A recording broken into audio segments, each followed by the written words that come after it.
Hello mga kalaman, ito nga pala si Fren at ito ang istorya ng buhay ko ngayon sa Pinas. At nandito tayo ngayon sa Kamay ni Jesus.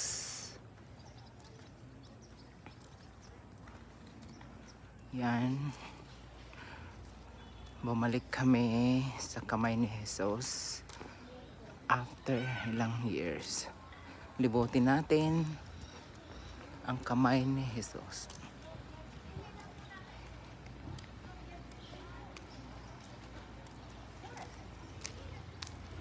At ito na nga, sisimulan na natin ang paglilibot. Ito ang simbahan ng Kamay ni Jesus. At ito naman yung mga dinadayo talaga dito. Aakyat tayo.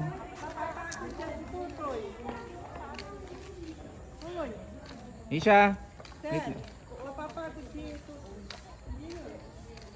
Aakyat tayo ng grotto, mga kalamon.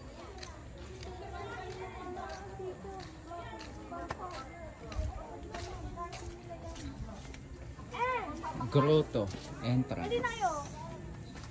Akyatin natin yon. Bilangin natin ilang steps.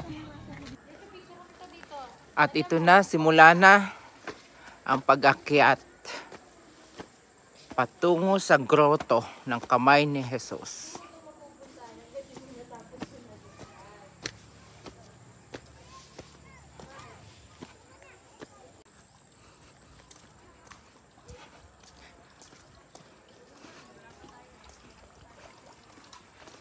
Akyat tayo doon.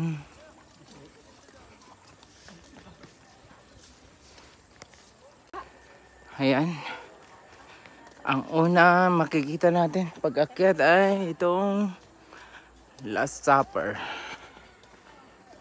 Yan ang Last Supper. Si Jesus ay hinampas at pinutungan ng koronang tinik. At dito naman tayo. Si Jesus ay nagpasan ng krus. Ayan. Dito na tayo sa may si Jesus ay nadapa.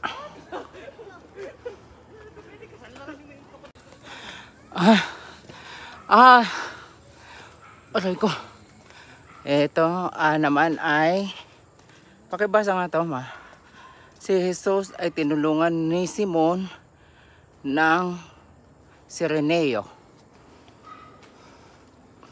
At ito may gruto ng Birhen ng Lourdes. Picture muna kami. Hingal ako.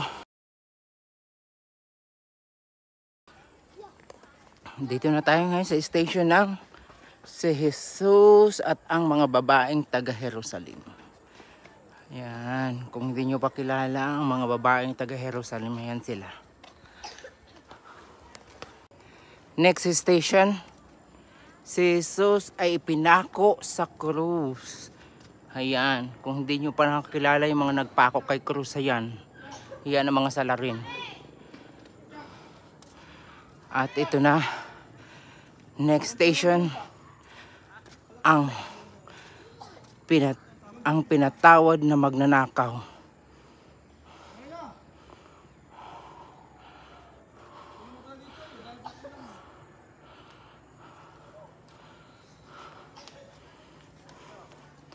Next station ay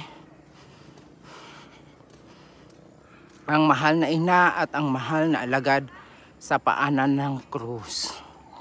Ito ang mahal na ina at alagad. Next station, ang pagkamatay sa krus ni Jesus.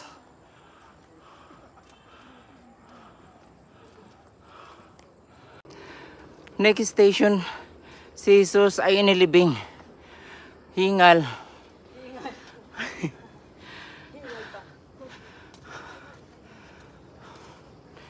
At next station ay si Jesus ay muling nabuhay.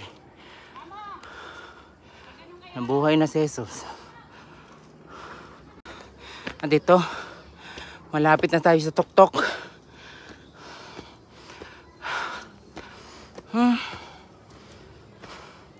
At ito na ang main event.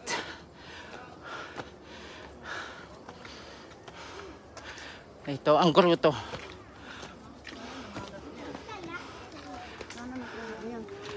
Ayan ang gruto.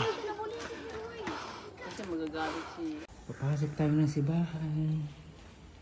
At ito po yung simbahan ng kamay ni Jesus. Ayan, kapaligiran ng simbahan ni Jesus.